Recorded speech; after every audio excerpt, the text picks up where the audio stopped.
Yeah, I'm looking and reaching, I'm hoping I achieve it. Now I'm chasing these feelings, cause I know they're always leaving. Now I'm running. Hi guys, in this video we're going to learn about classification in ML, and as you can see I have written spam or not spam in this, pointed at as A. So basically it's a problem statement which comes under machine learning. आप लोग बहुत लोगों को पता होगा कि हमारे Gmail में एक फंक्शनैलिटी एडेड है जिससे क्लासिफाई करता है whether a mail is a spam or not spam. Suppose करो कि आपको कोई एक मेल आया है and in the mail it said that you have won certain amount of money, and it's a huge amount, so of course that will be a spam because money transactions don't work like that. And suppose there's a mail from your teacher saying that you have to do this assignment and these types of things, that will be not spam. Got that? So basically classification works on label data, and it will see how it works in when we'll code it. And first of all, if you have any problem in this video, okay, see the full video, and if you have any problem, just comment it down and we'll try to solve that problem as soon as possible. Got that? So yeah, so let's move on. So yeah, and another problem statement, prediction of show. Okay, so you know how the class I told you about spam or not spam. So this is another problem statement, prediction of stroke, in which we have to predict whether the patient's gonna have a stroke or not in future circumstances. Okay, and we have many inputs and features with us, like if a person smokes or not, what's the BMI of that person, what's the age of that person. Based on those inputs, we will predict what's the, if a person will have a stroke or not in future circumstances. And also, we are not going to work on these two problems, we are going to work with iris dataset. Okay, that's a very popular dataset for beginners, and I will recommend you to work on that dataset before working on a huge dataset or a I'll say a difficult problem that will be easier for you. Okay, so let's move on. Yeah, you can see this animation. So basically classification comes under supervised machine learning. You can see that there is a label data, right? Let me take a highlighter and I'll show you. Yeah, see, you can see that this is a label data in which there are classes of dogs and cats. And these are the inputs of our model. This is our model, okay? And when the prediction will be made, it will classify whether our input is a cat or a dog. It will classify on the base of what input we have fed into our model. Okay, and yes, so you can see this pretty basic animation and you'll get the idea what I'm talking about. And if not, comment it down and we'll try to make a video on, and we'll go into the depth of what I'm talking about, like what is classification and all these sorts of things. Don't get confused basically. Okay, so yeah, let's move on. Yeah, so generally when people are starting in machine learning or data science, they get confused in these two terms like regression and classification. They're not able to understand that what is regression and what is classification. So okay, regression, if I'm talking about a weather problem, okay, so regression, it tells you that what is the temperature going to be tomorrow. The specific question, that is what is the temperature is going to be tomorrow, that comes under regression, because it can't be a specific number, like it can't be 0 or 1, it can't be good or bad. It has to be a specific number between any range. It can be anything, but it has to be a specific number. That's regression. And in classification, questions come like, will it be cold or hot tomorrow? As I was telling you, these types of problem comes under classification and regression. Got that? So yeah, let's move on. Yeah, so we'll be working to see how to code this problem, the classification basically in machine learning, and we'll be doing that in Jupyter Notebook. That's a very famous IDE for Python and data science purpose. Let's go then. So as you can see my screen, we are gonna work in the code, and I've written the code for you. So if you have any problem in this code, and if you feel like I'm not able to understand a specific line or a specific thing, just comment it down and we'll try to solve it as soon as possible. Got that? And if you want a full-fledged model from data processing and basic things to deployment, I'll do that also. Just comment it down. What type of videos do you want? And we'll see about that. Okay. So yeah, we have imported pandas as PD, and from sklearn.ensemble we have imported random forest classifier. That's going to be our model for today, and we're going to work with that. It's a very basic model. It's a very basic and effective classifier, and I've used it for several times. So yeah, from sklearn.metrics we are going to import confusion matrix and classification report, and we're going to see what does it do, and why it's helpful for us. And we have imported train test bed for splitting our data into training and testing purpose. And from pre-processing we have imported label encoder to I'll show you why we have imported label encoder. And from metrics also as well, we have imported accuracy score to get the accuracy. So yeah, we are gonna read our data set. Yeah, this is pd.readcfe iris. We have iris.csv, the one we were talking about. And yes, this is our data.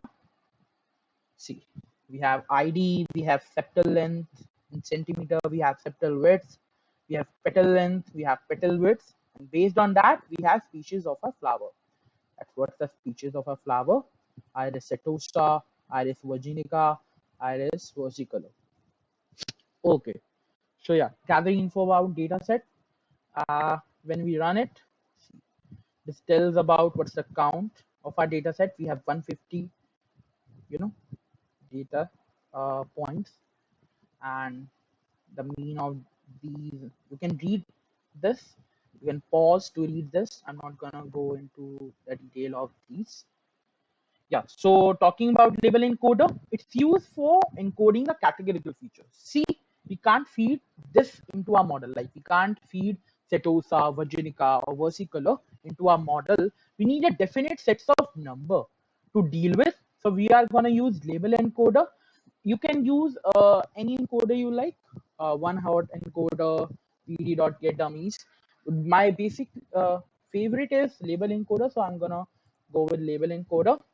Okay, and after doing this I'm gonna show you my data as well. Okay, and wait for it. Yeah, so I'm gonna show you how my data looks now.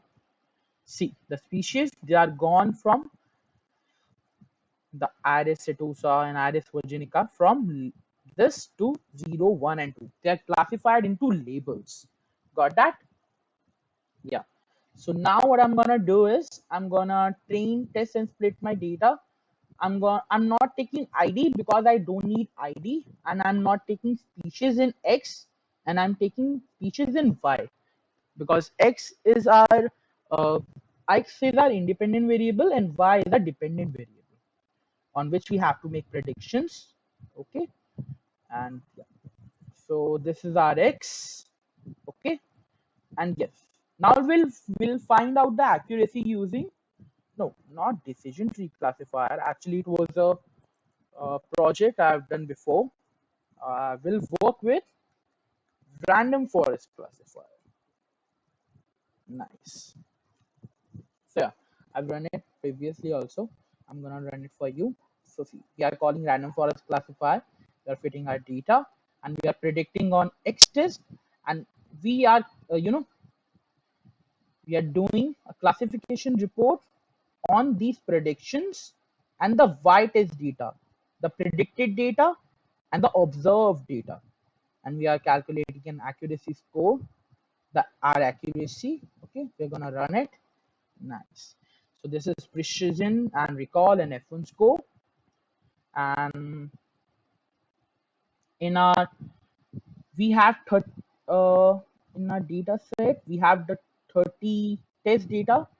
30 data points are contained is it comes under it in our test data. And if we talk about accuracy, it seems to be 1.0. That is 100% accuracy. That's a very good accuracy, and in beginning stages it's a very good accuracy. uh, just need to know that. Okay, but what about this? You know about confusion matrix. What about this? In beginning stages it's a very confusing state, and we can't read that properly. So what I'm gonna do is I'm gonna let me have a heading on this. Okay, so we are gonna beautify our confusion matrix. So a non-programming background person, or a person who is a beginner in this field, can get to know what's happening under the hood, or what type of predictions we are getting. Okay, and I'm gonna urge you to go through from this site. It's a scikit-learn documentation. It's very helpful for you if you go through this. Uh, for confusion matrix plotting, I've used this. Okay, it's gonna our output's gonna look like that, and I'll urge you to go through the scikit-learn documentation or any framework documentation. Basically, if you are doing something for the first time, just Google it and go through the documentations of every framework. You can find the documentation very easily. Just go through with it and play around this documentation. Okay, you're gonna explore it. So yeah, coming back to our code, we're gonna beautify our confusion matrix, and we are gonna see what it looks like. I'm gonna call my data. What's my data? Iris.csv. Okay, yeah, and in class names, I'm gonna call df species, because it's a species, I think is a capital S. Okay, and after that I'm calling unique, because we got getting the unique labels. What are our unique labels? In title, I'm gonna call this as our, what do you want me to call it? Let's just call this uh, confusion matrix. All right, and from sklearn.metrics, I'm gonna import plot confusion matrix. That's our oh, that comes under matrix part of sklearn, and we're gonna for title I'm gonna use this. Okay, I'm gonna just in the coding part I'm gonna just do this and tell you about it. If you have any doubt what I'm writing and why I'm writing this, just comment it down and we'll solve your problem. Okay, don't you worry about this, and we'll try to do this. And also I'll tell you to code along with me, as if you're getting any problem, just pause down the video and go through it again. Okay, so it will be very beneficial for you coming into doing this program.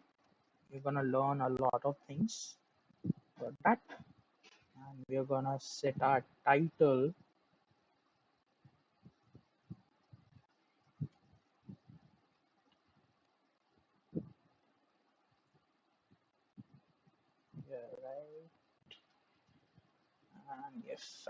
if add title, yeah, we're gonna print it. We're gonna print our confusion matrix as well.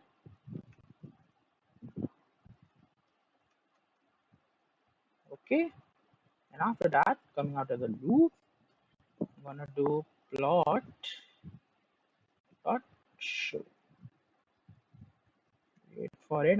Yeah. One more thing, I have to import two more libraries as well. NumPy as in P. No, I think I imported NumPy as well. No, I haven't. I have to import NumPy np and I'm gonna import matplotlib.pyplot as PLT. I'm gonna run this and see if it doesn't run. Nice, very nice. See, from this, it's a much better upgrade, right? We can see Iris Setosa, we passed 11 data sets and 11 of them were right. And in Iris versicolor, 13 were passed and 13 were right. And 6 were passed from Iris virginica and those were right as well. So we got our 100% accuracy. These were the true labels and this was the confusion matrix. So the true label and predicted label, confusion matrix is predicted true label against predicted label. Okay, so this was the code, and if you like this video, comment and like and share, subscribe as well. And if you have faced any problem or want me to develop any video of sorts regarding machine learning or any topic you see in this video specifically that intrigues you, okay, we're gonna learn about it, just comment it down. Okay, bye bye.